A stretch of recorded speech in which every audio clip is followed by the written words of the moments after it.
Hello student, आज का हमारा टॉपिक है अम्बिलिकल हर्निया।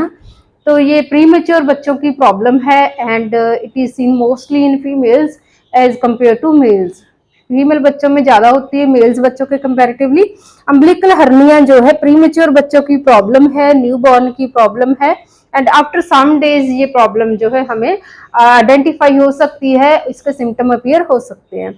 तो जैसे हर्निया की हमने पहले भी कॉमन डेफिनेशन डिस्कस की कि हर्निया जो है कहीं पे भी हो सकती है, एब्डोमिनल कैविटी में जहां पे भी मसल्स वीक हैं वहां से इंटेस्टाइन जो है प्रोट्रूड आउट होके, या कोई भी एब्डोमिनल प्रोट्रूड आउट होके दूसरे ऑर्गन में प्रोट्रूड कर जाता है, दूसरे ऑर्गन में चला जाता है because of weakness of abdominal muscles, जिसे हम बोलते हैं हर्निया, है ना। Protrusion of any abdominal organ through the weak abdominal muscles into the another organ, that is called hernia. तो हर्निया की बहुत सी टाइप्स हैं और आज का हमारा जो टाइप है, आज का जो टॉपिक है दैट इज अम्बिलिकल हर्निया, जो प्री मेच्योर बच्चों में हर्निया मोस्टली देखी जाती है। अम्बिलिकल रीजन में ये प्रॉब्लम होती है, नेवल रीजन में ये बच्चे को प्रॉब्लम हमें दिखाई देती है, वहां पे स्वेलिंग दिखाई देती है, वहां पे फूला हुआ एरिया जो है दिखाई देता है ना। तो अम्बिलिकल हर्निया जो है अम्बिलिकल रीजन की प्रॉब्लम है बच्चे की, जहां पे बच्चा जो है अपनी मदर के साथ अम्बिलिकल कॉर्ड के जरिए जो है जुड़ा हुआ होता है, वहां पे ये प्रॉब्लम जो है जैसे ही अम्बिलिकल कॉर्ड शेड ऑफ होती है वहां से ये प्रॉब्लम अराइज हो जाती है, अगर जो है वहां के मसल्स वीक हैं तो अम्बिलिकल हर्निया जो है मोस्टली फीमेल्स में पाई जाती है। तो इसे हम कैसे इसे समझना है, हमने थ्रू पैथोफिजियोलॉजी बोल लो या नॉर्मल फिजियोलॉजी, ये कैसे प्रॉब्लम आ जाती है बच्चों को। नॉर्मली जो है फीटस जो है ग्रो करता है, डेवलप करता है during pregnancy inside the वूम of mother. तो फीटस जो है जैसे ग्रो करता है उसका वेट बढ़ता है ना, तो डेवलप करता है इनसाइड द मदर, तो वो जो है स्मॉल ओपनिंग होती है इन द एब्डोमिनल मसल्स में एट द अम्बिलिकल रीजन ना। तो सपोज कर लो ये जो है, तो सपोज कर लो ये जो है हमारा एब्डोमिनल रीजन है और यहाँ पे अम्बिलिकल एरिया में ये प्रॉब्लम होनी है। तो यहाँ हमें पता है अम्बिलिकल एरिया में क्या है, बर्थ से पहले भी और बर्थ के कुछ दिन बाद भी यहाँ पे होती है हमारी अम्बिलिकल कॉर्ड। अम्बिलिकल कॉर्ड जो है बर्थ के कुछ दिन बाद तक प्रेजेंट रहती है, फिर ये धीरे धीरे सूख जाती है और ये धीरे धीरे शेड ऑफ हो जाती है ना, सूख के झड़ जाती है अम्बिलिकल कॉर्ड। और ये क्या है, अम्बिलिकल कॉर्ड क्या है, कनेक्शन है बेबी का मदर के साथ। तो अम्बिलिकल कॉर्ड अम्बिलिकल एरिया में यहाँ पे जो है एब्डोमिनल मसल्स इसके नीचे प्रेजेंट होते हैं, small opening in the abdominal muscles at the umbilical region. ये अम्बिलिकल रीजन है, यहाँ पे नीचे जो है कुछ एब्डोमिनल मसल्स हैं और इस रीजन से इस अम्बिलिकल कॉर्ड के थ्रू बेबी जो है मदर के साथ कनेक्ट है। तो कुछ दिन बाद ये अम्बिलिकल कॉर्ड शेड ऑफ हो जानी है, झड़ जानी है और आफ्टर बर्थ क्या हो जाना है, दीज मसल्स क्लोज। जैसे ही ये अम्बिलिकल कॉर्ड जो है सूख के शेड ऑफ हो जाती है, झड़ जाती है, तो उतने ही टाइम में जो इसके अंडर जो मसल्स हैं वो भी धीरे धीरे क्लोज होने लगता है, क्लोज होने लगते हैं, मतलब ये प्रॉपरली क्लोज हो जाते हैं ना। After birth these muscles closes automatically, but sometimes these muscles do not close completely.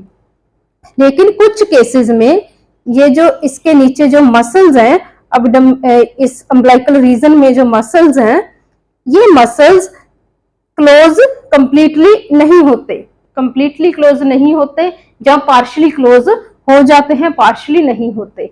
तो सपोज करो यहाँ पे जो है एब्डोमिनल मसल जो है ये क्लोज नहीं हुई है अम्बिलिकल रीजन में, तो उन मसल्स में क्या गैप रह गया, तो उस गैप के थ्रू क्या होगा, a loop of intestine can move into this opening, है ना।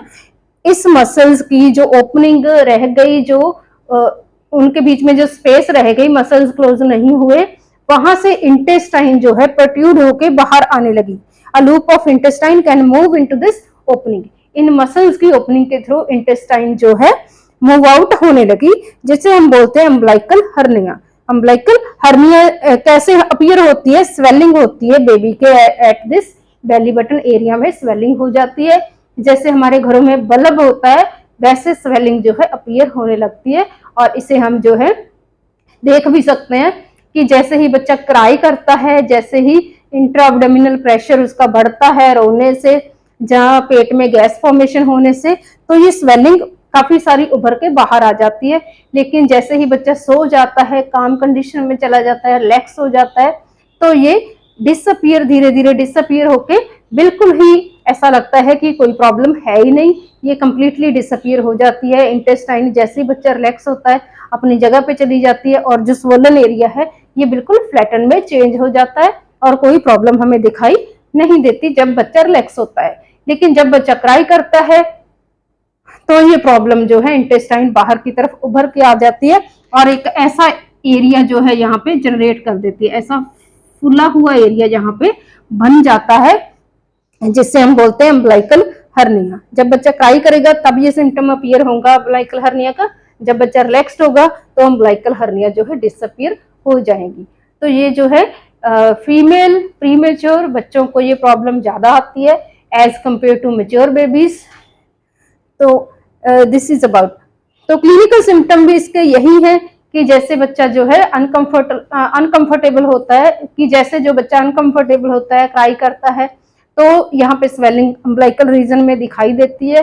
जैसे बच्चा रिलैक्स होता है तो कोई स्वेलिंग, कोई बेली बटन एरिया में स्वेलिंग जो है ऐसे दिखाई नहीं देती। तो ये प्रॉब्लम का मेन कंसेप्ट है कि ये क्यों होती है प्रॉब्लम और कैसे जो हमें दिखाई देती है। क्लिनिकल सिम्टम भी इसका हमने डिस्कस कर लिया। नेक्स्ट मतलब डायग्नोज कैसे करना है इसको, तो ये जो है स्वोलन एरिया है फिजिकल एग्जामिनेशन से क्लियर हो जाएगा।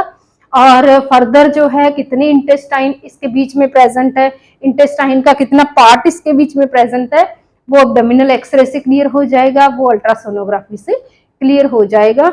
और ये जो है रिड्यूसेबल हर्निया होती हैं ज्यादातर, मतलब जब बच्चा ठीक होता है, रिलैक्स होता है, तो वापस इंटेस्टाइन अपनी जगह पे चली जाती है। तो इसकी जो है मैनेजमेंट का भी ऐसा ही है कि इसकी कोई मैनेजमेंट की जरूरत नहीं है। 2 साल तक, 3, 4, 5 साल तक इसकी कोई मैनेजमेंट की जरूरत नहीं है, बिकॉज ये अपने आप मसल जो है इंटेस्टाइन, जैसे बच्चे का पेट का साइज बढ़ता है, इंटेस्टाइन जो है धीरे धीरे अपनी स्पेस जो है ऑक्यूपाई कर लेती है एब्डोमिनल कैविटी में और यहाँ पे प्रोट्रूड आउट होना बंद कर देती है और जो मसल्स हैं ऑटोमेटिकली क्लोज हो जाते हैं। लेकिन अगर 3 साल के बाद ये जो है इस स्वोलन एरिया का साइज बहुत ज्यादा बढ़ रहा है, फिर यहाँ पे हमें सर्जिकल मैनेजमेंट की जरूरत पड़ेगी, हमें हर्नियोरेफी हर्नियोप्लास्टी की जरूरत पड़ेगी यहाँ पे।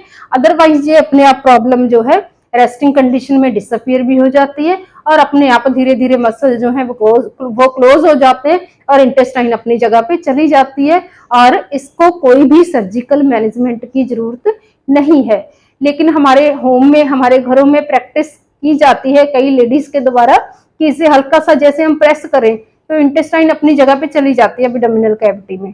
तो वो लेडीज क्या करती हैं, इसे प्रेस करके रखती हैं, जब इस पे कोई जो है कॉइन रैप करके कपड़े में वो इस पे बांध देती है एब्डोमिनल एरिया में, यहाँ पे एक कॉइन को कपड़े में रैप करके यहाँ पे बांध देती है।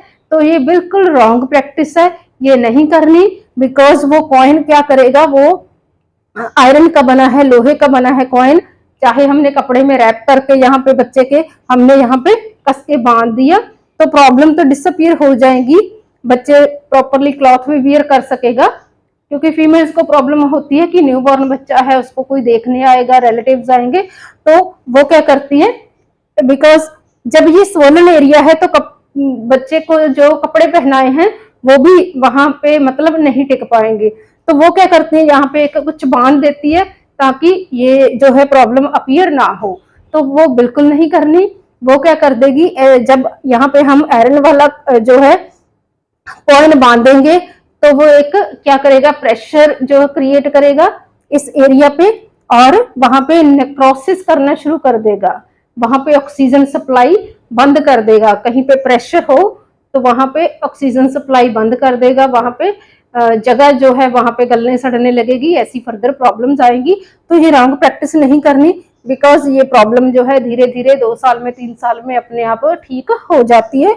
लेकिन अगर बच्चे को कोई कॉन्स्टिपेशन की प्रॉब्लम है, एब्डोमिनल डिस्टेंशन, कोई गैस फॉर्मेशन हो रही है पेट में, उस वजह से ये प्रॉब्लम बढ़ रही है, देन उसका हमने जो है सिम्प्टोमेटिक मैनेजमेंट करना है।